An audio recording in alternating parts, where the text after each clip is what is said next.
Bienvenidos a Sefer de libros y autores. Hoy tenemos la suerte de estar con un autor, con David Jiménez Blanco, autor de Conversos, de Salomón Levi, rabino, a Pablo de Santamaría, obispo. Bienvenido a Radio Sefará, David. Muchísimas gracias, Raquel. Muchas gracias por invitarme.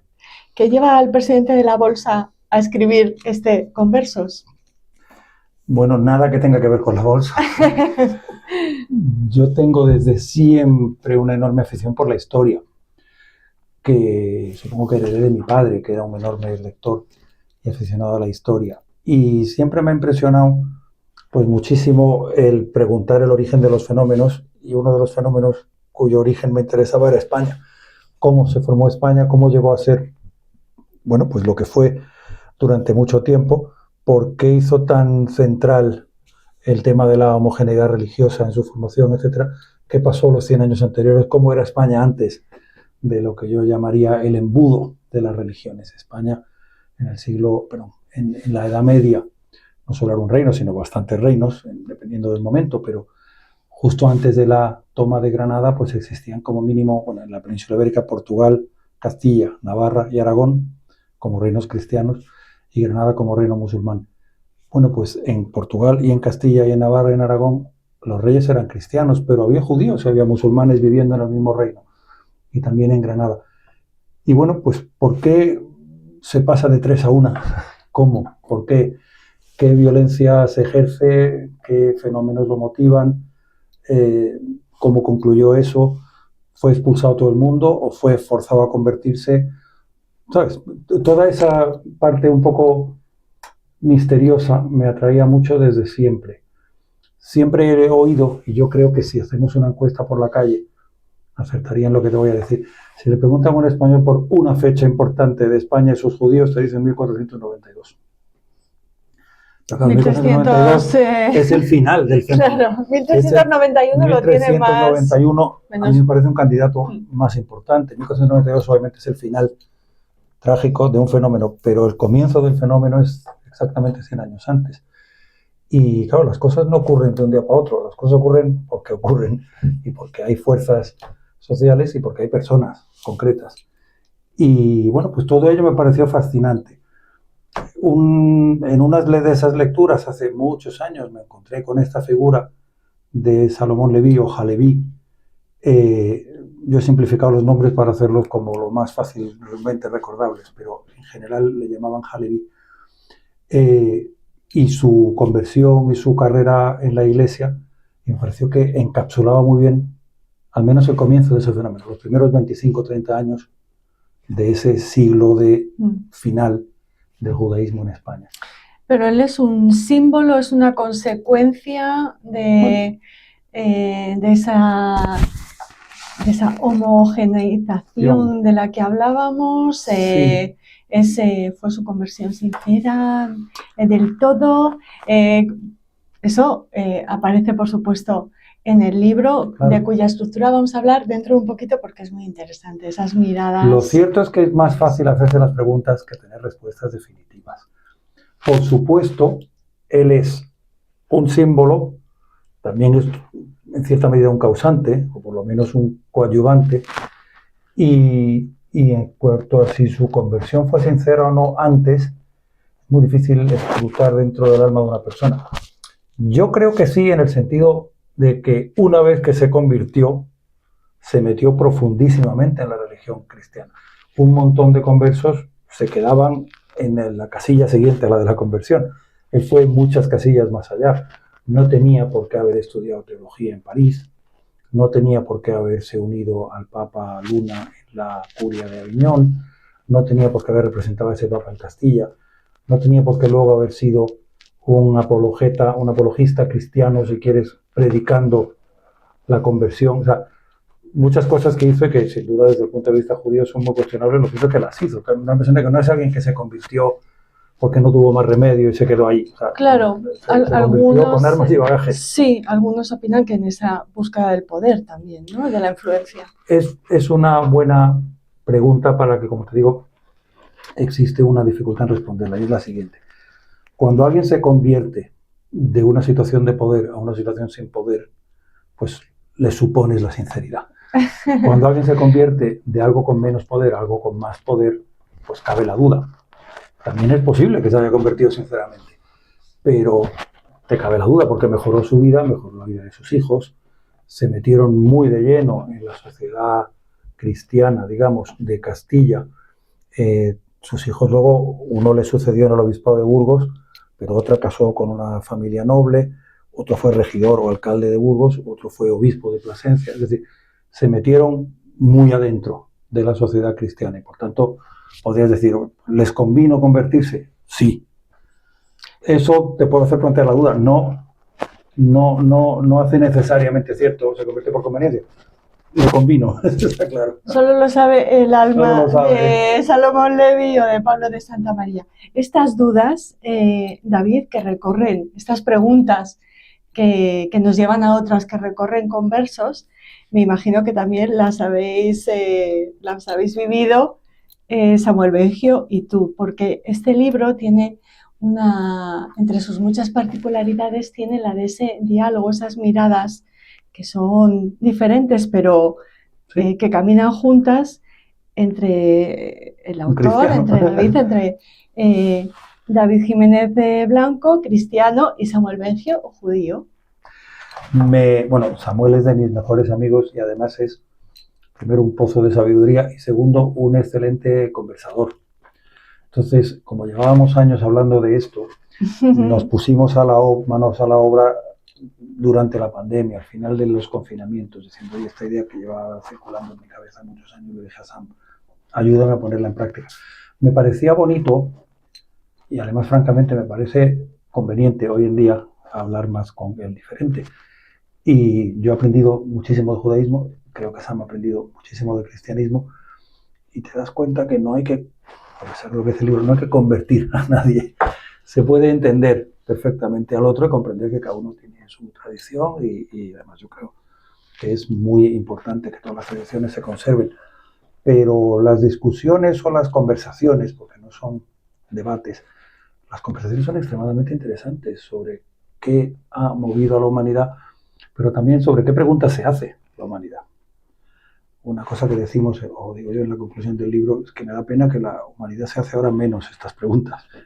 Y digo que hacerse las preguntas es importante, con independencia de cómo las contestes. Las preguntas de quiénes somos, de dónde venimos, a dónde vamos, las básicas de la filosofía, y de si el mundo tiene sentido o no tiene sentido, si hay una creación, hay una creación, la trascendencia, hay más de lo que vemos, existen cosas distintas de lo que tenemos delante.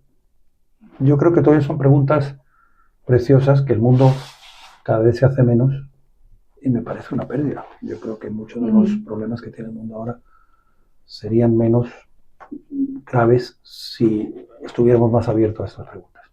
Preguntas que os habéis hecho en lugares en lugares importantes para la historia judía, para la historia española y también en fechas importantes.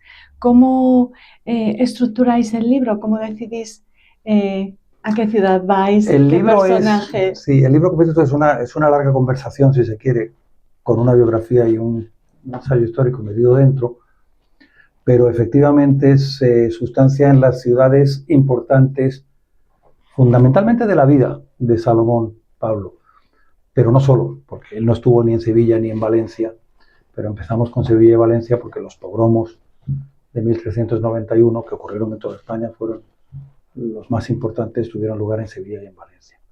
De a partir de ahí seguimos la vida de Pablo, o de Salomón, pero en cuanto se convierte Pablo, Burgos, y luego vamos a París, donde estudió teología 3 años, y es muy bonito buscar restos medievales en París. Están sepultados, pero están de la universidad.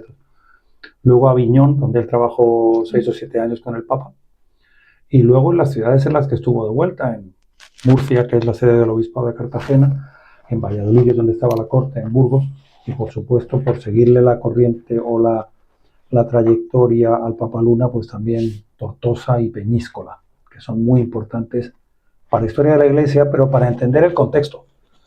La verdad es que un libro de estos, es la primera vez que escribo un libro, pero claro, empiezas explicando a una persona, luego tienes que entender su contexto, y luego es que hay contexto del contexto y que en algún sitio tienes que parar, claro, porque si no llegarías a la historia del mundo. te llevan hablabas de Tortosa, en el libro está la disputa de Tortosa, por supuesto, la figura de Vicente Ferrer, de Jerónimo de Santa Fe, es un libro que les va a apasionar, pero en esta investigación que has realizado, David, ¿qué hecho, qué momento te ha sorprendido más y cuál crees que va a impactar más a los lectores? Pues depende de la persuasión de cada lector. A mí me gusta especialmente el capítulo sobre la disputa de Tortosa, pero porque tiendo mucho a la especulación metafísica, ¿sí? Y me parece una discusión fascinante la que tuvo lugar allí durante 18 meses.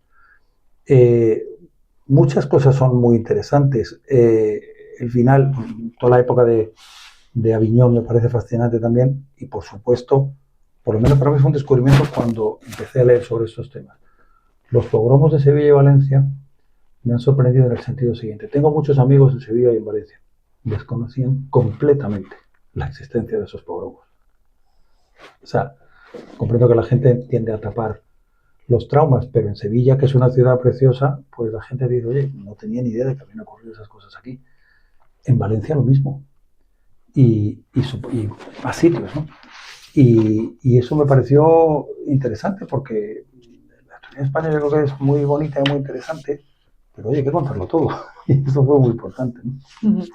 Dices en una de las dedicatorias de tu libro, yo creo que el ser de Granada me inclina a la comprensión simpática de los perseguidos, del gitano, del negro, del judío, del morisco que todos llevamos dentro. Lo escribió otro granadino, el poeta Federico García Lorca. Los conversos fueron perseguidos incluso después del bautismo. También lo somos de alguna manera los judíos con esta ola de antisemitismo. Yo creo sinceramente, y trato por lo menos de expresarlo así con este libro, es que hay mucha sangre judía en las venas de los españoles cristianos. 1. 2. En el mundo y en España hay muchos más descendientes de judíos que judíos. Entonces, es que es un dato muy interesante. Es un dato muy interesante. Se suele decir que en el mundo hay ahora, se suele decir la cifra de 16 millones de judíos. Y pues a lo mejor es que descendientes de judíos hay 500 millones, no sé cuántos hay. Pero en España, judíos hay muy poquitos y descendientes de judíos, según los estudios de ADN de la Universidad Complutense y tal, dice que hay un 20% de la sangre española. ¿Sabes? Eso es bestial. ¿Podemos hablar, David, ahora que estamos hablando de porcentajes, de un alto porcentaje de conversos influyentes en lo político, en lo social, en lo cultural, bueno, el siglo de oro también? Totalmente, hay muchísima presencia conversa, vamos, conocida en los primeros 2 siglos, que es lo que luego pasa, que la sangre se va diluyendo, la gente va dejando de hablar, la Inquisición reprime el que salgas por ahí diciendo que lo eres, o sea que los incentivos fueron siempre para no hablar de ello. Y por eso se va diluyendo esa sangre y se va dejando de hablar de ello. Los primeros conversos, estos que salen en este libro, no fueron ni mal vistos ni reprimidos. El prejuicio había un prejuicio antijudío que lleva a la presión para convertirte. Pero al menos en principio, una vez que te convertías, habías salido de problemas. El prejuicio anticonverso llega 40, 50 años más tarde.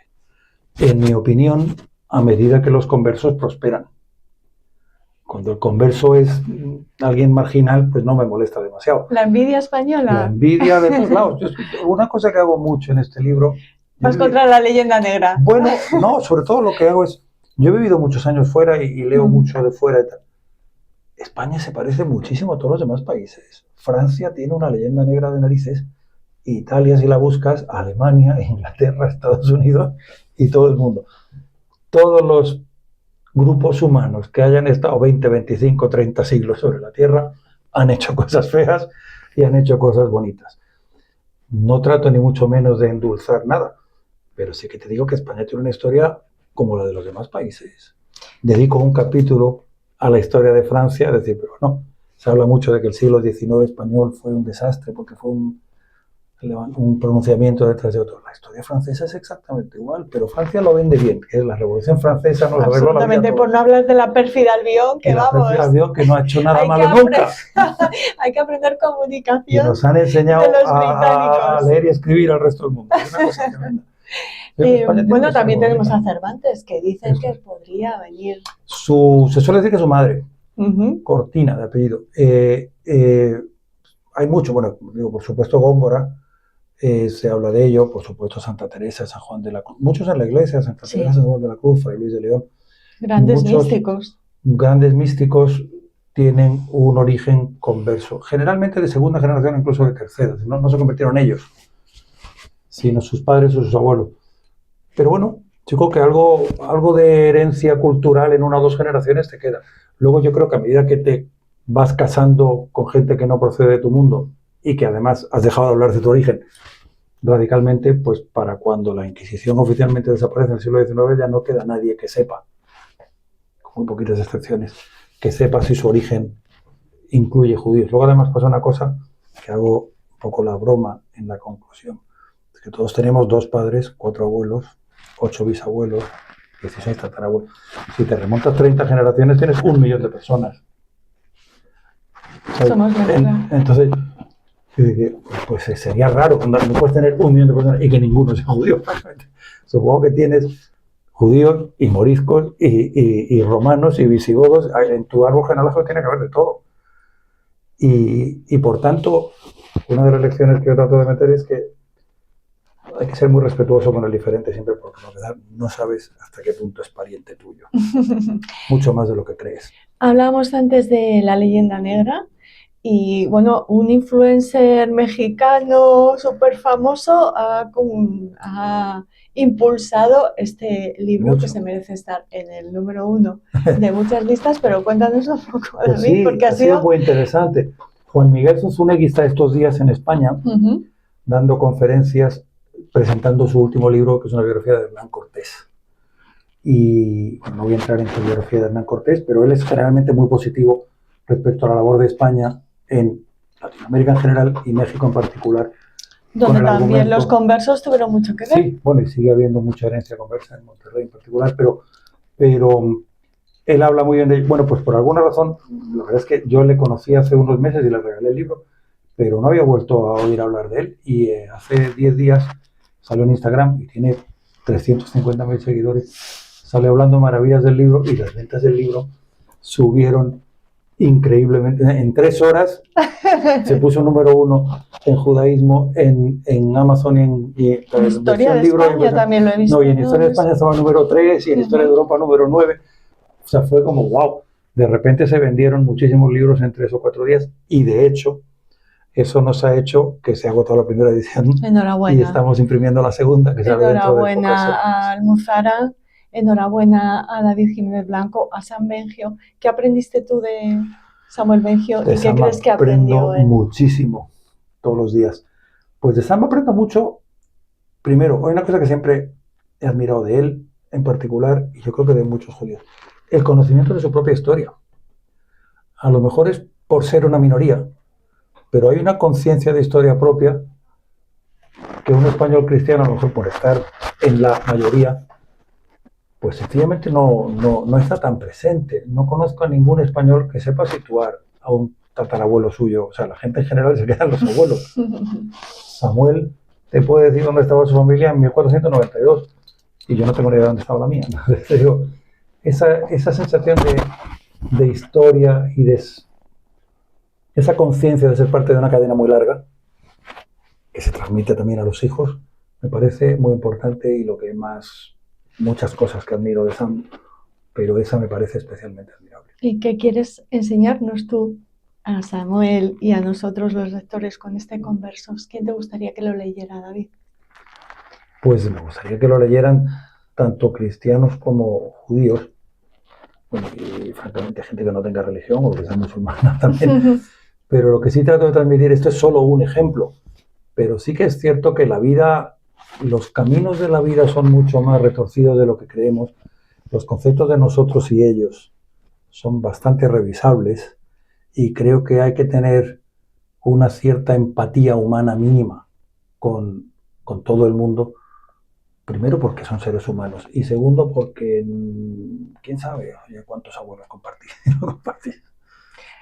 ¿Qué diría Salomón Alevi, Pablo de Santa María, de este Conversos?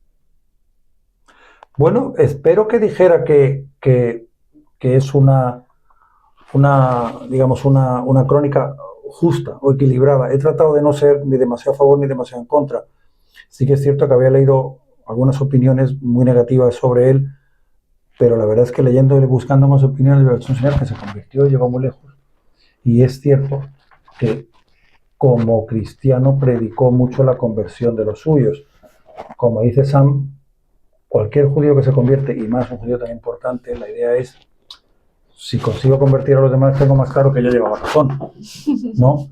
No es me he cambiado porque a mí me apetece, pero a los demás, o sea, hay una vez que te conviertes, tienes como una especie de incentivo a que todo el mundo te siga.